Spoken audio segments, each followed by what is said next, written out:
Je veux vous parler comme un père à ses enfants, à propos du mariage. Ce n'est pas un sermon. C'est une conversation, de père aux enfants. Écoutez-moi très attentivement, mes filles bien-aimées.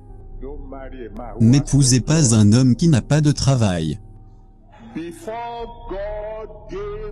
Avant que Dieu ait donné Ève à Adam, il lui a donné un travail.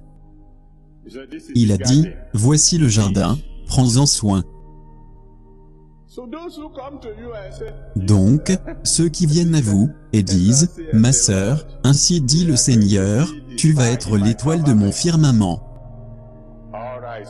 Très bien monsieur, avant que je devienne la star de votre firmament, quel est votre travail? S'il n'a pas de revenus stables, il n'a pas d'emploi, ne l'épousez pas. Va et trouve un emploi d'abord. Un homme doit pourvoir à la maison, pas l'inverse. S'il n'a pas de revenus, il ne devrait pas se marier. Ceux qui ne veulent pas travailler, ne devraient pas manger. Et s'ils ne peuvent pas manger, ils ne peuvent même pas se marier. Amen. Laissez-moi parler à mes garçons. N'épouse pas Dalila. Parce que Dalila peut arrêter Samson. Qu'est-ce que cela signifie? Ne te marie pas, à cause de la beauté.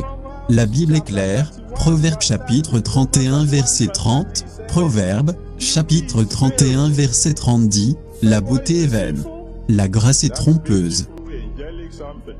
Cette belle chose angélique, elle va vieillir. Tout le monde vieillit. C'est en numéro 1. N'osez jamais vous marier en dehors de l'église. Je veux vous le dire sans détour, qu'il vaut mieux être seul, que d'être marié au diable. Ne pensez jamais que vous pouvez épouser quelqu'un, puis changer la personne. Si la personne ne change pas, avant de vous épouser, c'est une affaire classée. Ah, pas de problème. Je suis debout sur le rocher des âges. Et ce frère, cette sœur, je sais qu'elle est toujours dans l'argile miroitante du péché. Je vais le tirer de là. Il va te tirer vers le bas. Parce que vous voyez ce frère, il est grand, élancé, beau, riche, et vous sautez pour lui. Goliath était grand. Il a perdu sa tête. Le roi Saül était élancé. Il a perdu sa couronne.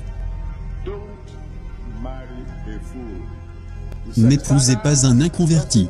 Ses externals ne comptent pas. Sa richesse ne compte pas.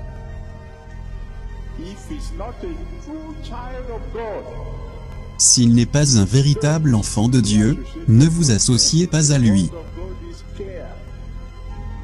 La parole de Dieu est claire. Ne vous mettez pas sous un joug étranger, avec les infidèles.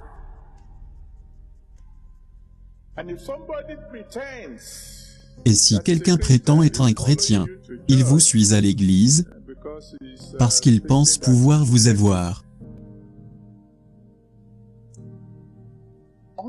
Tout ce que vous avez à faire, est de surveiller. La Bible dit par leurs fruits, vous les connaîtrez, non pas par leurs paroles. Quand un frère vient à toi et dit, « Hé, je n'ai jamais vu quelqu'un comme toi auparavant, quand je t'ai vu, j'ai vu le soleil briller. » Demande-lui, « Crois-tu en la sainteté ?» S'il dit non, s'il dit qu'aucun être humain ne peut être parfait, que nous sommes tous chers, seul Dieu est parfait, au moment où tu entends cela, fuis. Ne sois donc pas enfantin. Ne pense pas que nous ne savons pas ce que nous faisons. Nous ne sommes pas dupes. Tu ne peux pas être comme tout le monde, et être un exemple. Un exemple est toujours quelqu'un qui est différent des autres. Que les autres vont copier, pas quelqu'un qui copie les autres.